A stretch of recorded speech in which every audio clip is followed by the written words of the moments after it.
Read it only if you dare, the video's title said. But whatever you do, never read it aloud. I'm sure you've seen videos like this before. Clickbait titles meant to lure you in with cheap thrills. Aya thought the same thing. She scrolled past it 3 times that night, but something about the thumbnail, a cracked porcelain doll with bleeding eyes, kept pulling her back. It was 2:13 a.m., the kind of late where the world outside your window feels like it's holding its breath. The only sounds in her apartment were the low hum of the refrigerator and the gentle tap-tap-tapping of rain against the glass. Her best friend, Riku, had sent her the video hours earlier with a laughing emoji. His message read, "It's fake, bro. Say it out loud if you're brave." Aya wasn't easily scared. Working the night shift at the city morgue had a way of desensitizing you to things that would make most people's skin crawl. But this felt different. The video's description was almost entirely in Japanese, but one line had been translated, and it was that line that made her pause. Tomino's Hell, the cursed poem that killed its author and everyone who spoke it aloud. Her finger hovered over the play button. A moment of hesitation. Then she clicked. The narrator's voice crept through the phone's speakers. It was slow, haunting, slightly distorted, like a woman whispering from the bottom of a well. Each line of the poem crawled into her mind, painting a vivid, disturbing picture. Tomino fell into hell. He carries his sins like stones. His sister weeps blood from her eyes. Aya blinked. Did the room just get colder? She glanced at her own reflection in the dark screen of her TV. It seemed delayed. She touched her face, and for a split second, her reflection didn't move. Her heart skipped a beat. Just then, her phone buzzed. It was Riku again. "Did you read it?" She quickly typed back, "I listened to it. Nothing happened." But before she could hit send, the lights in her apartment flickered. Once, twice, and then her phone screen went completely black. An unnerving silence fell over the room. When Aya awoke, her head was pounding with a dull ache. She squinted at the clock.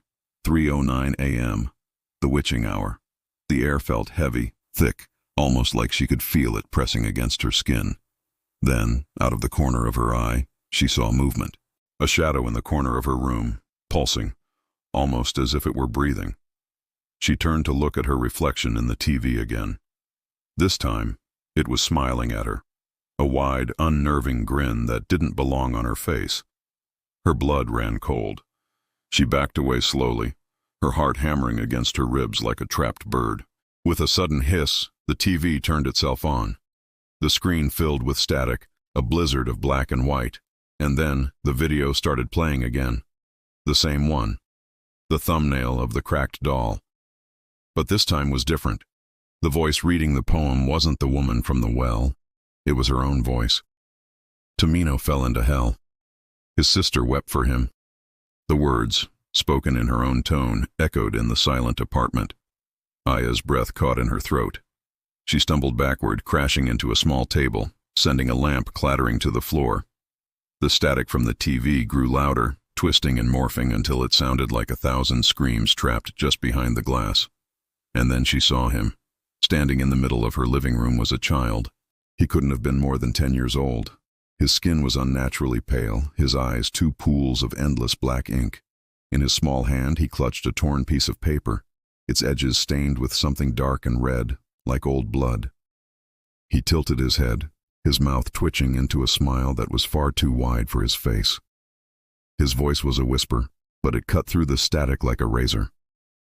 "You read my poem," he said. The next morning, police were called to Aya's apartment. The door was locked from the inside. The windows were all sealed.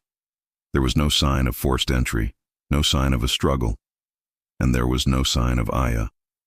Her body was never found. The only thing they recovered was her phone, lying on the floor. It had been recording a voice memo. The audio file was 6 minutes long. The first 3 minutes were absolute silence. Then a new voice appeared. The whisper of a young child. Tomino fell into hell, and she followed him. Weeks later, Riku, ever the skeptic, decided to cash in on his friend's disappearance. He uploaded a reaction video to his channel. The title, Reading Tomino's Hell, Is the Death Poem Real? He started the video with a laugh, mocking the urban legend, trying to prove it was all a hoax.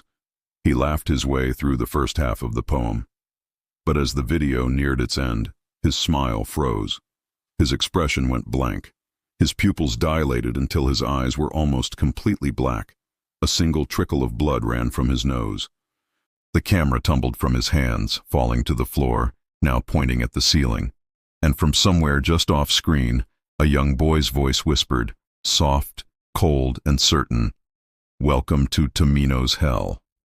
So, a word of advice. If you hear that poem in your dreams tonight, if a child with black eyes whispers your name from the shadows, don't answer. Because once you hear Tomino, you've already started falling. Thanks for watching. If you enjoyed this story and want to hear more tales that will keep you up at night, make sure to hit that like button and subscribe to the channel. Stay safe out there.